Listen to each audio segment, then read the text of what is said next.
A democracy is a political system in which the people periodically, by majority vote at the polls, select their rulers.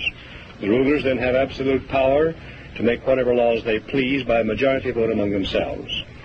In a constitutional republic, the people also, by majority vote at the polls, select rulers, who make laws by majority vote among themselves. But the rulers cannot make any laws they please because the Constitution severely restricts their lawmaking power. The ideal of a democracy is universal equality. The ideal of a constitutional republic is individual liberty.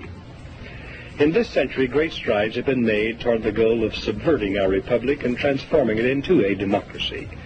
The foremost tactic of the subverters is subversion of language. By calling America a democracy until people thoughtlessly accept and use the term, totalitarians have obscured the real meaning of American principles of government. Writers of the Constitution were anxious to safeguard liberty against dictatorship, monarchy they called it. But their chief anxiety was to protect the country against democracy. Edmund Randolph, delegate to the Constitutional Convention from Virginia, said the general object of the convention was to provide a cure for the follies and fury of democracy. Elbridge Gerry and Roger Sherman, delegates from Massachusetts and Connecticut, urged the Constitutional Convention to create a system to eliminate the evils that flow from the excess of democracy. Alexander Hamilton, delegate from New York, said, "We are now forming a Republican government. Real liberty is not found in democracy. If we incline too much to democracy, we shall soon shoot into a monarchy." John Adams, one of the giants of the American Revolutionary period, said, "Democracy will envy all, contend with all, endeavor to pull down all. And when by chance it happens to get the upper hand for a short time, democracy will be revengeful, bloody, and cruel."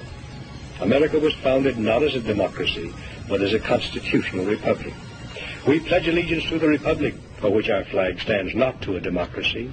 The Constitution requires a republican form of government for all states, but does not mention democracy, and neither does the Declaration of Independence or the Bill of Rights.